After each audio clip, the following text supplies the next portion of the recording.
So the place where this brawl happened in Montgomery, Alabama, which is now being called Bloody Saturday, happened at Montgomery's Riverfront Park. So if you look at Riverfront Park, you see it's off the coast of a river, of course. What river, you might ask? Well, it's off the coast of the Alabama River, which flows right through it. That part of the Alabama River, where the Horseshoe Bend is, where Riverfront Park is, used to be an auction block. Our ancestors were transported up that river, unloaded there, and sold. And for context, so many black people were enslaved and sold in this part of the Alabama River by the riverfront that they had to build depots. Shalom. Koholo Yahabashim El Shabashim Karkadash. The bonds to the apostles, the bonds to the elders, the green millstone rule well and toss the truth. Much respect to you brothers out there. This preach his word in truth and sincerity throughout the four corners of earth. Tabernacle with David, hopeful elect, and speckled bird. I want to say shalom. So I'm pretty sure most of y'all have already seen what transpired over the weekend. Jake putting that smack down on Esau Edom because he's so prideful. You know, that Jake was just doing it to the guy. And Esau, in his pride, you know, because as us in his truth, we know that the earth is given into the hand of the wicked. He's been given the blessing of the sword. He's been given the blessing of having the earth in his hand. So he's so prideful that when a Jake tells him to stop doing something or to do this or to do that, they don't want to listen. You know, you can also apply this to the lessons that the brothers had did. You know, this is not the time for us to get our glory. You know, having what was it, Wi-Fi Kemp having so-called looking Edomites, which they were probably Jake's. But they're trying to have who appear to be Edomites kiss their boots. And at the end of the day, Yahushua has to get his glory first. And we understand that this man Esau Edom, he's prideful as hell.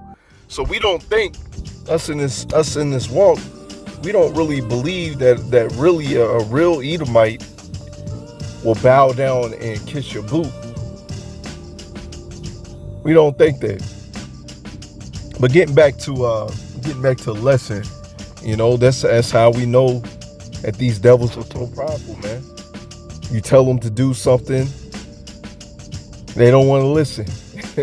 So as you've seen, the Lord had it to where they got their ass whooped. And this is just a prelude to when the Lord lifts up that standard. When the Lord lifts up that standard, man, we gonna really put hands on Esau Edom. That's when the Lord lifts up that standard. Okay? That's when the Lord lifts up that standard. I'm going to get this in Obadiah 1 and verse 3. The pride of thine heart has deceived thee. All that Jake was doing was just telling them to move their boat. But they didn't want to listen. They wanted to put hands on them. And if I'm not mistaken, I'm going to go ahead and put a video for this commentary. Either way, Esau Edom, in these times to come, he has to drink that cup that we had to drink. That cup of slavery. He has to drink that. And it's double. It's double unto that man. Thou that dwellest in the clefts of the rocks, whose habitation is high, that saith in his heart, who shall bring me down to the ground? And as I said, when the Lord lifts up that standard, the Lord is going to bring this man down to the ground. Matter of fact, the Lord's going to send his son, his order, Yahushua, the angels, King David, the elect that had passed away. They are the ones that are going to come back and put this man in chains. And those that remain, those that get beaten up in the chariots, they're going to get the new bodies, and they're going to be partakers into bringing this man down to the ground, putting him into handcuffs, putting him into slavery. So yes, you're going to be brought down. You're being brought down now, because as well, These curses are clinging unto you. And you seeing clear as day that we are the stronger people, spiritually, physically, in each and every aspect. We are the stronger people. Thou that exalt thyself as the eagle, and though thy set thy nest among the stars, thence will I bring thee down, saith the Lord Yahweh Shemiel Shah. And Lord is going to bring you down. Just imagine when we get that spiritual power, because you're going to come up against the men of the Lord. And the Lord has to bring you down, because that's when you're going to try to touch the apple of the Lord's eye. So yes, the Lord is going to have to lay a finger on you by the men of the Lord. And these plagues. This is verse 12, jumping down to verse 12 in Obadiah. But thou shouldest not have looked on the day of thy brother in the day that he became a stranger. Neither shouldest thou have rejoiced over the children of Judah in the day of their destruction. Neither shouldest thou have spoken proudly in the day of distress. You got to pay for that. You go back into the history books. We were being taken down. Matter of fact, you go back to when we came up out of Egypt. You read the scriptures speak of, remember Amalek, how he was the first of the nations, how he was the first one to come up against us. And him being a bitch, all right, excuse my language, but hey, it's the truth. He came up against the weak, the old and frail first. He has to pay for that. When we were being taken down in the time of Babylon, man, he laid hands up, he helped further that affliction. So he has to pay for that. Now shouldest not have entered into the gate of my people in the day of their calamity. You see that? Yea, thou shouldest not have looked on their affliction in the day of their calamity, nor have laid hands on their substance in the day of their calamity. All right, because we understand that the Lord deals with balance. The Lord deals with order. And since you did that to us back then, you have to pay for it. You have to pay for you putting us into slavery, and then you so-called let us free, but then you helped further our destruction. You laid upon laws, unrighteous decrees, neo-slavery. You have to pay for that. Neither shouldest thou stood in the crossway to cut off those of his that did escape. You see how wicked he is? And that's why in that day of your calamity, of your destruction, you're not going to get away. Neither shouldest thou have delivered up those of his that did remain in the day of distress. For the day of the Lord Yahweh Shemiel Shah is near upon all heathen. As thou hast done, it shall be done unto thee. You see that? So when the Lord raises up their standard, when the Lord sends his son and the host of angels, that's when we truly going to get our get back on you. Thy reward shall return upon thy own head. You see, that's order. That's balance. For as ye have drunk upon my holy mountain, so shall all the heathen drink continually. So not just Esau, Edom, all the heathens.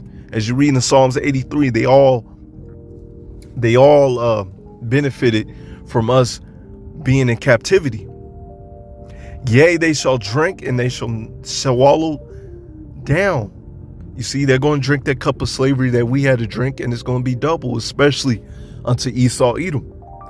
They shall be as though they have not been. All right. Hey, it's going to be beautiful. It's going to be beautiful. But after this slavery, it's going to be order, man. They're going to be good. We're going to be cool with the other heathens, except for Esau, Edom, as we'll read. But upon Mount Zion shall be deliverance. There shall be holiness. The house of Jacob shall possess their possessions. All right. You living it up, Esau, Edom. Living good, living lavishly. Well, all your riches are going to be turned back into us, which the whole earth belongs to us. And the house of Jacob shall be a fire, and the house of Joseph a flame. So Northern and Southern Kingdom, we're going to be back together. We're going to be joined as one nation. And we going to be a huge fireball together, man. We're going to have that spiritual power. House of Esau for stubble. So we're going to be fire. And Esau, Edom, is going to be ashes. He's going to be stubble. And there shall not be any remaining of the house of Esau, for the Lord Yahweh Shem Yahushua has spoken it. All right? And that's order. That's order. You're the lump of clay that's made to dishonor. You're that lump of clay that is fitted for destruction. And that's order. And you have to pay for what you have done unto our people. And that's why you got that ass whooping. And that ass whooping is just a prelude to the times to come. It's a Psalms 137 and verse 1. By the rivers of Babylon, there we sat down. Yea, we wept when we remembered Zion, when we were in captivity. You had a select few of our people that remembered who we were. That's why they would say, swing low, swing chariot. They knew of the chariots. We hung our harps upon the willows in the mist, for there they carried us away captive and required us a song and they that wasted us required of us mirth, saying, sing us one of the songs of Zion. And that's why, the music industry now, it was, they used to bring out pretty good songs, and now it's wasted, man. But us over here, you may have brothers have the talent to sing and dance and all that stuff, but we're not in that spirit to give Babylon our jewels, man. Our mirth for singing, because we're in this spirit. How shall we sing the Lord Yahweh Shemiel's song in a strange land? How we gonna sing and dance here, man? Be in the house of mirth here when our people is in captivity, when us as a whole ain't doing good. Verse 7, remember, O Yahweh Shemiel Shah, the children of Edom, in the day of Jerusalem, who said, raise it even to the foundation thereof. O daughter of Babylon, who are to be destroyed. You are to be destroyed. It's coming unto you. Happy shall he be that rewardeth thee as thou hast served us. Happy shall he be that taketh and dashes thy little ones against the stones. And you do your history. He did that to our people. Fed them to alligators. He did that in the Greek time period. Matter of fact, he boiled brothers. He killed those that had integrity. So the Lord is saying, what you did unto our people is going to happen unto you. And as you read in Revelation 18, it says, give unto them double. So double, you're going to drink that cup that we had to drink, and it's going to be double. All right. But I have more scriptures as you see right here. But for the sake of time, I'm going to go ahead and close it out, because I got to go in to the Shaddai. Lord willing, to edify, and want to give all praise to going on to Yahweh Shemiel Shah, Shem Karkadash, and the Wa Abba Shalom.